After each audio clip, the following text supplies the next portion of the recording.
when you started on the committee that you were the first recreational fisherman to head it, and you hinted that there was a little tension there. Would you be willing to talk a little bit more about that? Oh, sure, yeah, it wasn't a little bit, it was a lot. And again, I understood why.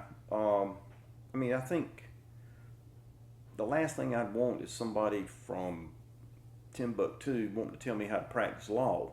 And so I could understand how you wouldn't want to, how a commercial guy wouldn't want a guy from Selma trying to tell him how to run his business. And I got that. But I wasn't trying to tell him how to run his business, but what I did care about was the resource. And anybody with half a brain would know that we had some problems. And you didn't have to be in fisheries management to know that. So anyway, we began as I spent the first year as chairman learning, not only learning the process, but we had this regulation passed, that regulation passed, and into about a year, I was starting to get rather frustrated. I called it, as I gave many speeches, I called it regulation by ambush, because we would go to the meeting and I think we ought to do something on crabs. Well, I think we need to do something on flounder. And so we would just do it, whatever anybody kind of thought. Yeah, I mean, somebody might have brought something up or whatever, but there was no rhyme and reason to it. We just did it. And not that it didn't need to be done, perhaps. Tell you the truth, I don't even remember, but it just didn't make any sense to me. And I was frustrated with the process for that reason. So, on blue crabs, there was talk about a moratorium on maybe limiting the number of licenses until we could get a better handle on the blue crab fishery and so forth. So, my thinking was, why can't we just do it for everything at one time? Just put a stop to all licenses. Of course, at that time, the only license was a commercial fishing license. So why don't we just stop it?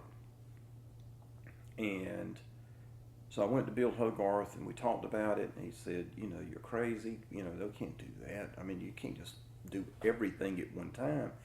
I said, well, if we don't do it at one time, it's not going to make any sense. I mean, how are you going to do blue crabs and then we're going to go over here and it's the same thing we're doing right now. You can't fix one process unless you fix all the processes. So anyway, we talked and ran it by other folks. It wasn't certainly nothing like a one-man deal or anything like that. It was just the idea kind of came not so much from insight or smarts. It really came more from frustration of the system not working. And I could also appreciate the people that came to the public hearings and they was like, where'd you come up with this? You going to do this? Why? What are you going to do next year? I mean, so you're sitting there thinking, they're right. But at the same time, you didn't feel like you could do nothing. So like I said, we came up with the idea of a moratorium to stop it all and try to bring the best minds together. Some of those were people on the commission. Some were not. Some were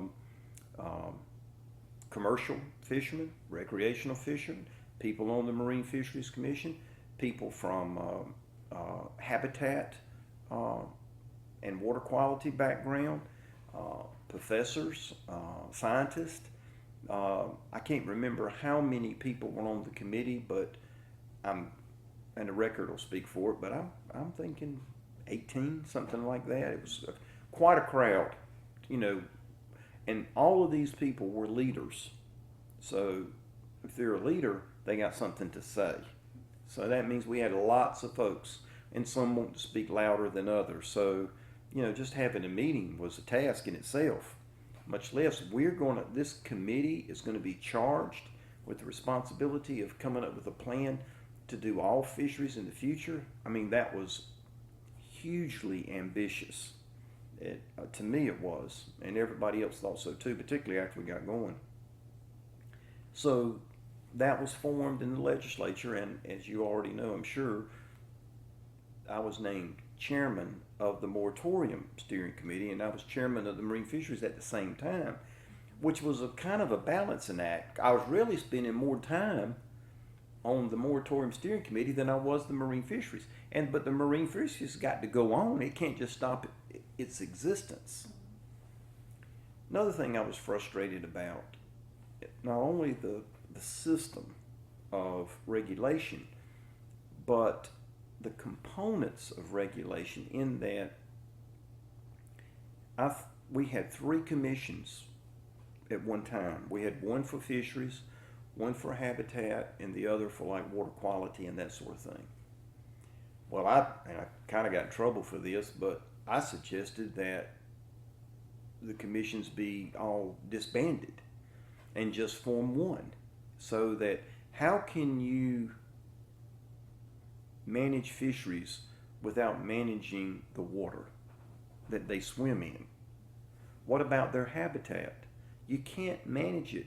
And the same concept about looking at all the species, you also have to look at the water quality and the habitat and so forth.